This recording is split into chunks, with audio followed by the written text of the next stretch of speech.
the Nonprofit Podcast, powered by DonorBucks. Hey friends, welcome back to the Nonprofit Podcast. I'm Britt, your host, and this episode is for anyone who's ever sat at a board meeting and thought, I love you all, but I just really wish you were more involved in fundraising. Well, today we are in luck because I've got Sabrina Walker Hernandez. She's here with me. She's a powerhouse nonprofit consultant, a coach, and the founder of Supporting World Hope. And she has helped scale nonprofit organizations that were just barely scraping by to major growth, including a 12 million capital campaign and a 500K endowment in one of the most under-resourced counties in the US. And she didn't just fall into this work. She launched her business right from a hospital bed after being diagnosed with cancer, all because she deeply believes in the power of relationships. Sabrina, I am so glad we were able to connect. We had met for virtual coffee over LinkedIn one time, and look where we're at. Welcome to the show. Thank you for having me. I'm so excited about this conversation.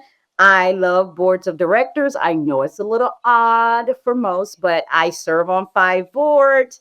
I'm transitioning my business name to Building Better Boards because I want people to know that that is my niche and where we can move organizations forward, right? So I'm so excited. I know one thing, I've met a lot of nonprofit thought leaders, but you are a busy woman. You're not just a teacher. You're out there in your community. You're doing what you're teaching. So Sabrina, let's get right to it. Okay. One thing that comes up a lot in my coaching sessions is, my board, as soon as they hear the word fundraising, they completely freeze up, and they're thinking that they have to kind of do these awkward calls or do all of these hurdles to like kick off a very costly gala. Yeah. So I wanted to start here. What's the most common misconception that you see working with a lot of nonprofits when it comes to a board's role in fundraising? So the most common misconception is that fundraising is about asking for money. That is the smallest percentage of fundraising. Look, I sat in that chair as a CEO who did not have a development director. I was frustrated as well. Sometimes I would go to meeting, talk about fundraising, talk about this and that, and you get the blank stares, right? We've been there. But I had to understand that they are volunteers. This is not the world that they live in. And my role as the CEO is 2 things. And my mentor shared this with me: take care of the board, take care of the money. And so in taking care of the board and taking care of the money, I had to get over my frustration and I had to meet them where they were at. And meeting them where they were at was explaining and educating them on fundraising. And this changed my world. So I'm going to share it really quick. Fundraising, 10% of fundraising is identifying. That is identifying potential donors. The other 10% is qualifying. That is that you, just because you know them does not mean that they're going to give to your organization. Do they have the ability to give, and do they have an affinity towards your mission? Mm-hmm. If a board member is comfortable and their strength is in those 2 areas, those are your door openers. Mm-hmm. They will introduce you to anyone in their network. They will not only introduce you to anyone in their network, they will make sure that they are qualified. They will nurture those relationships. They will take care of that part. That's their identified role. The next part of fundraising, the next percentage, is building relationships. Now, that is 60% of fundraising. That is where most of your board members may lie. That's where most of my board members lay. I was like, you don't have to worry about that 5%. I call that the fear of the 5 that is asking for money. Mm-hmm. Focus on this 60%. Do the cultivation, face-to-face conversations with potential donors, taking them out to coffee, lunch, dinner, whatever it is, calling them on the phone, inviting them in for tours of the venue if you happen to be a facility-based organization. I said asking for advice, getting them in to do hands-on volunteer opportunity. That's where I wanted my board after I sat down and stopped doing the blame game. I sat down and said, this is where I need them at. And once that happened, we assigned specific roles. We went to the 5%, which is the fundraising, the asking. The 5% is asking. I had to accept if my board members were willing to do the cultivation, that when it came time for the ask, they would invite me into the meeting and they would do the small talk, and I would be the one who would say, will you consider an investment in $10,000 in our organization? Whatever that number was, we knew the exact number because they had done their job in building the relationship, asking those discovery questions. We had information on them. And then the other 15% of fundraising is saying thank you. And I had some board members, that was their realm. They did the thank yous. And so that's how I had to break it down in my mind and with Right. my board so that I wasn't constantly saying my board doesn't do anything. I can see, Sabrina, thinking about this myth of fundraising as a really icky thing. I can even see where it's not all the board's fault. I've been in situations as executive director slash development director where I've reinforced the ickiness too. I automatically went in and assumed, well, my board, they're too busy. Yes. They're not going to do the work. So what did Britt do? I stepped in. I didn't involve them in the process Yes. early. I didn't give them the tools.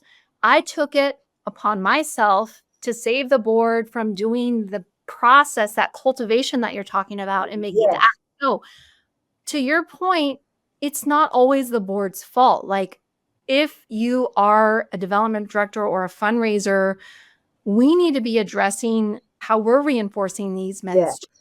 I just got off a client call, Britt, before we jumped on here. And we were going through, they're doing a five, we're going through, and I'm like, who are the top employers in your community? He's naming off. Do you know anyone in this? Well, I know someone, but I don't know. I said, okay, this is an opportunity where you engage your board. Right. Reach out to your board members and say, do you know anyone in these companies? He had not thought of that. And I'm like, this is why board members don't feel engaged. Exactly what you said. We work in a nonprofit space. We want to save everything. We want to even save the board. You know, I talked to another nonprofit CEO, and she's like, "Well, they're volunteers, and I don't want to ask them to do this, and I don't want to ask them to do that." And I'm like, "Well, you get the board that you want." That is powerful. I did read a report, Board Source report. Let me pull the numbers here. They said that 49% of nonprofit CEOs only feel good about their board's involvement in fundraising. The other 20% of board members didn't even rank fundraising as a top priority. And I think this explains a lot of what you're talking about, Sabrina, where this nonprofit leader didn't even know like that the board should be involved in the process. So they don't know, and then they do know, and they choose to be disingenuous during the interview process, if there's an interview process. I know this because I've had this conversation over and over and over again. They will say, I don't want to talk about fundraising during recruitment because that's going to scare them off. That is a direct quote. And oh I'm my gosh. getting a gasp. Well, Like, you talked about it. What would that be called, Sabrina? Is that like a savior mentality? Because we do have some of that is pervasive in the sector. It's like we're jumping in and presuming that this board member doesn't want to fundraise. and then on top of that, we're scared to talk about it because we're going to scare them off.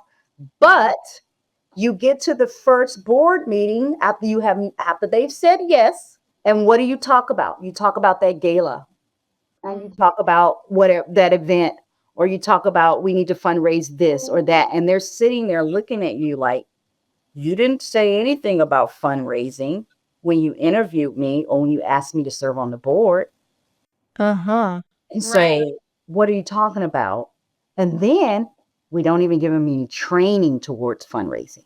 So how are they supposed to succeed?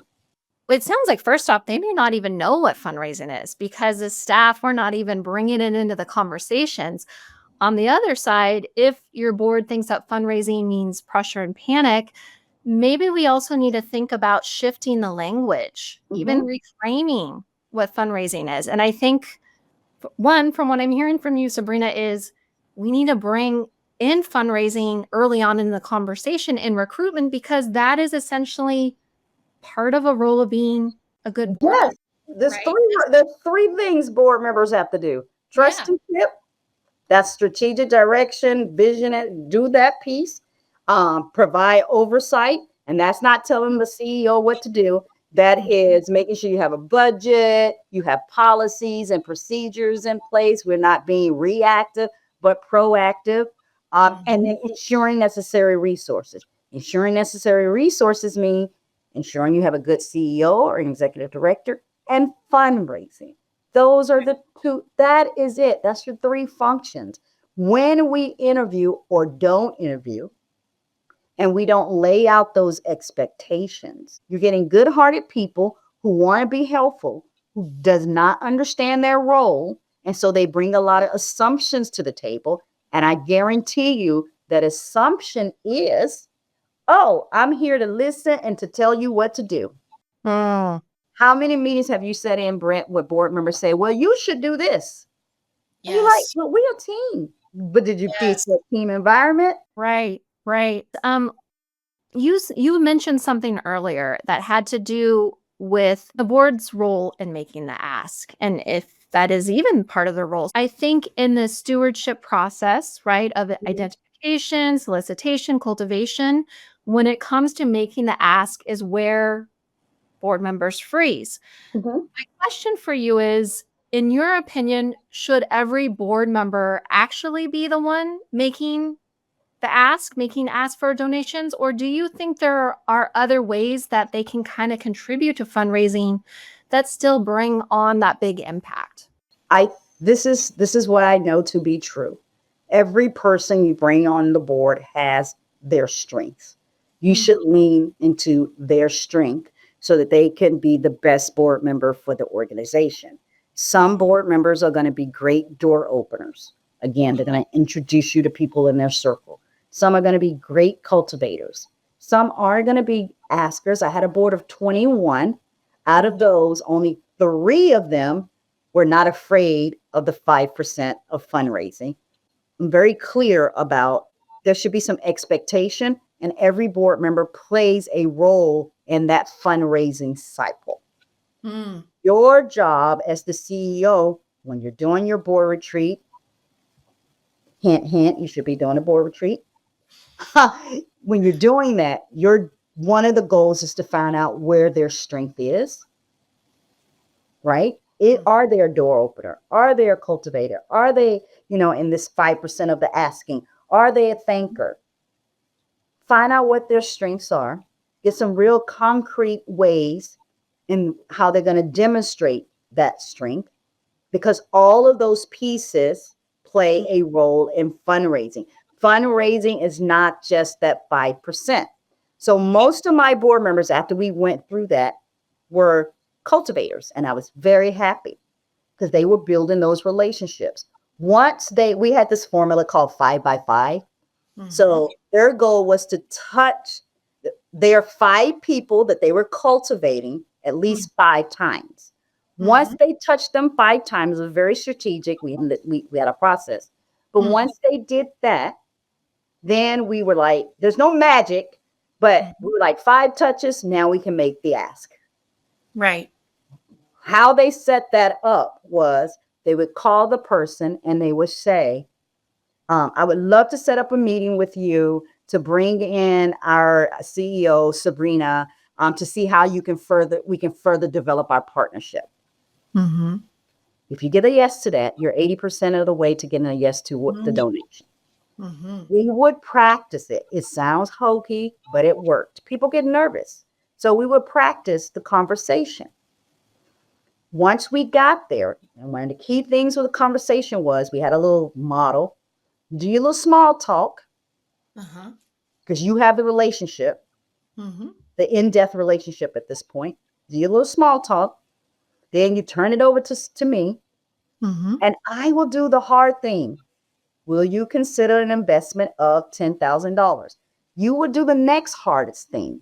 You will be quiet because money triggers people and they mean well, but if you don't practice this is what will happen.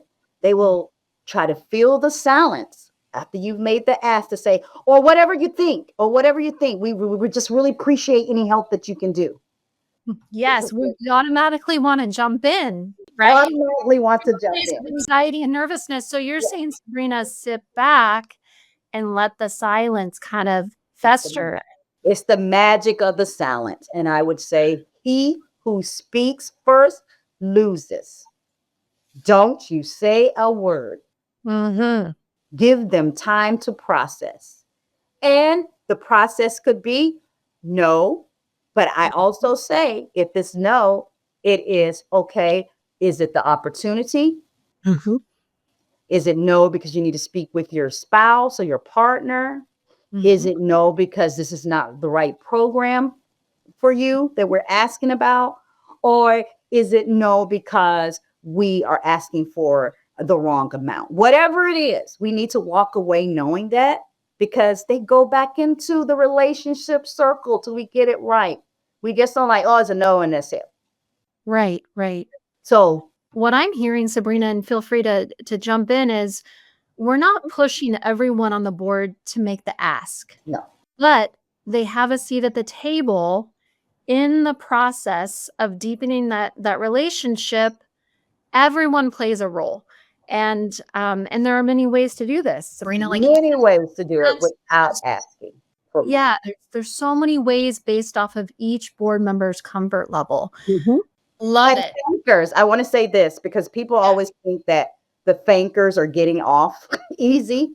They're not getting off easy. They're setting your organization apart because although we are the heart people in this industry, we are horrible at saying thank you. Why? Because we get busy. We forget to send a thank you card. And then we look up and it's been 6 months and you never said thank you. You don't have it systematized. And what does the donor feel like? They feel horrible. They do. Well, and I can see this with like major donors. There's so much work that goes on to build the relationship. Then we get to the big ask, we make it, and oh my goodness, they make the donation, and then we completely forget all the lead up of the thank you. The other thing is we like, oh, they just gave a big check, so we don't want to bother them anymore. It's all the things that we make up, and you got to have that 15% that says thank you, and have a system in place. We had a system in place where every board meeting we ended it by writing thank you cards. The first to say that they were not addressed to anyone; they were handwritten. The board members would sign them. They would hand them to me. When the gift came in, I would add the donor's name. I would add my name, send it out. That's how we made sure everybody got like a thank you in the 24 hours of receiving their check. But there was a certain set of donors, depending on the amount, you make that determination. If they gave, for us at the time, if they gave $1,000 or more, I would send that name and contact to 3 board members who were my thankers and say, here's the name, here's the contact. And the first one that got back to say, I will call, they would make the call and say, thank you. You're going to have to remind us at the end of the call, the percentages, because I think that is something so tangible and specific. Something else that I pulled from what you just said is we need to be making fundraising a fun experience. What do? We show up, we read the updates before the board meeting. We got things to do, and there's no joy. There's no joy, there's no shared experience. And so if this week for the development directors, like fundraisers listening, if there's one thing that they can do to get their board not just involved, but excited, to feel joy about fundraising, what is that? Yeah, there's a couple of things that come to mind. The writing the thank you card is something very simple that you can start that the next board meeting. You have the script of what they based on a client story, some part of your mission, Every month, if you're meeting monthly, you change the script. What is that doing? That is giving your board members stories that they can tell out in the community. When you write it out, you're going to retain it more. When they're at that chamber meeting or they're at their Rotary meeting, they're going to remember the story and they can talk about the story. So that is key. The other thing, or a little bit more long term, but you can start the process now. I love gamification. Gamify fundraising and engagement. What does that mean? My board members' goal every year was to get to 15 points. Every $1,000 they raised was a point. Every committee they chaired was 3 points. Every meeting they attended was a point. We, at the end of the year, had board member of the year. We had perfect attendance. We had all of these things and we talked about it. It was competitive. They wanted to know who was in the leaderboard. They wanted to know all of these things. That is the gamification. And they developed that themselves. That all came about from a board retreat. And So it doesn't require anything fancy, right? fail sheet, the track of the score. One CEO said, well, who keeps track of all that? Well, you do. I'm going to be honest with you. You do. But it's this many points if they're chair, this many points if they attend the meeting. You're keeping roster anyway. Right. A lot of board service work is unrecognized. It's invisible and it doesn't always feel good. So I Mhm. think this is a great way to kind of fill in that void of a lot of non-compensated positions. We're driven by passion and love, but like we need that motivation You need it. accountable. So I love this idea of gamification. Um, can you remind us, you had a great formula Yeah. when it comes to the role of board fundraisers? Okay, 10% of fundraising is identification. That is identifying potential donors.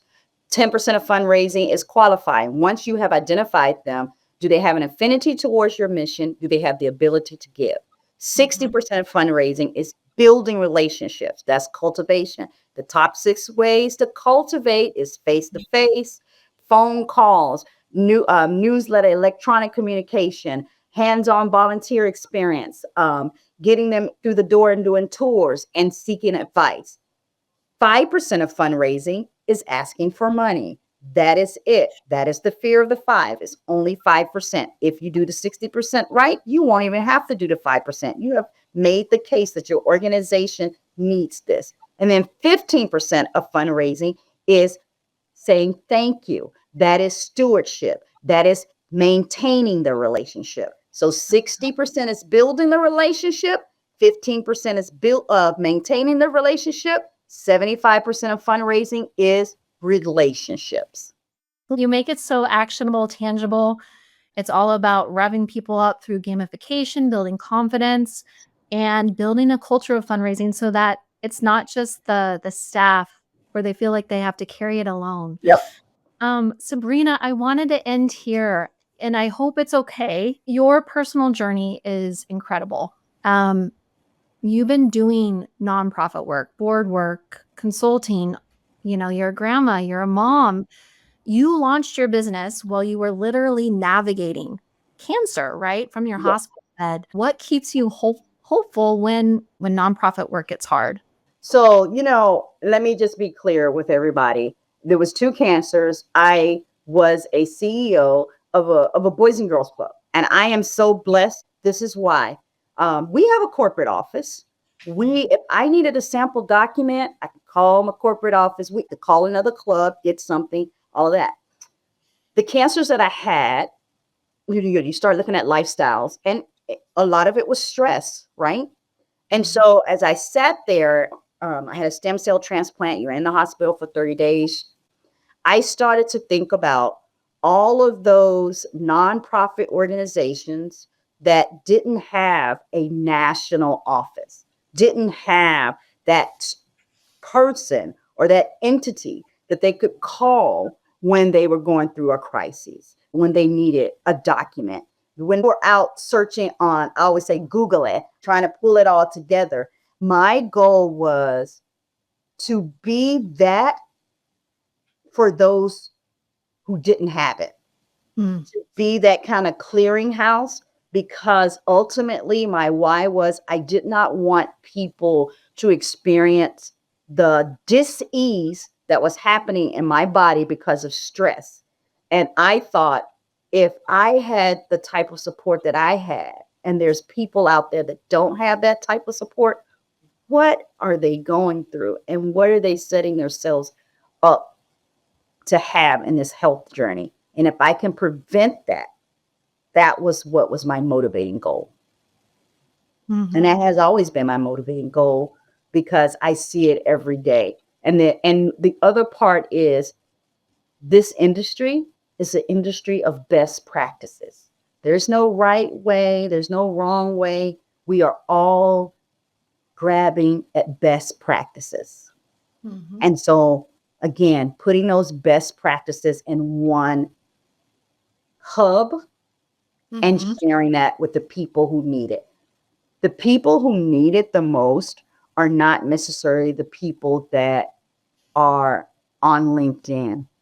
Right. And this is just speaking from my experience and personally and professionally. When I really need help, naturally what happens is I run away and get inclusive when I should be really reaching out. And I'm thinking about our nonprofits out there that are kind of invisible. They may not Mhm, have full workspaces. mhm. Yeah. And when we need help, we really need to be putting ourselves out there. But innately, like, we're trying to retreat in. What I have found is I need to be on all the platforms, talking to all the people, and in hopes that the person who, say, people think I'm waving, but I'm actually drowning. So that person who is drowning can hear it Mm. wherever they are, whether it's a podcast, whether it's on Facebook, whether it's on Instagram, whether it's in an in-person activity, whether it's on LinkedIn, whether it's I'm repeating the message that may sound redundant to me, but it's hitting that person for the first time, or they've heard it before, but now they're finally absorbing it and they're ready to ask for help. Right. It's all about being ready and willing. Yeah. Thank you so much for being here. Thank you. Most of all, for reminding our nonprofit friends, fundraising isn't about the dollars. As you heard, a good part of it is the journey, is a building relationship with donors. And we don't have to do it alone. No. You want to hear more from Sabrina, like she said, she is everywhere. She has amazing work at supportingworldhope.com. She has training, she has templates, she has resources. You're walking the walk, Sabrina. Thank you so much for joining me. Thank you. And friends, try bringing fundraising into your board meetings. Like Sabrina said, doesn't have to be big, it can be small. Just take a minute to share those wins. Thank you, Sabrina. It's Thank been a you, Britt. pleasure. Thank you so much. And thank you for joining us on the Nonprofit Podcast. I hope that you left with the confidence to take a small step today that will make a big difference tomorrow. Don't forget to click the download button on your podcast player, then leave us a review or give it a thumbs up. You're here to help others. We're here to help you. Until next time, stay inspired. That warm feeling when you help someone, it's not just happiness, it's fulfillment. And we believe it should be available to everyone, from frontline heroes to first-time fundraisers. Our tools empower you to help others. This is our mission. This is DonorBox, helping you help others.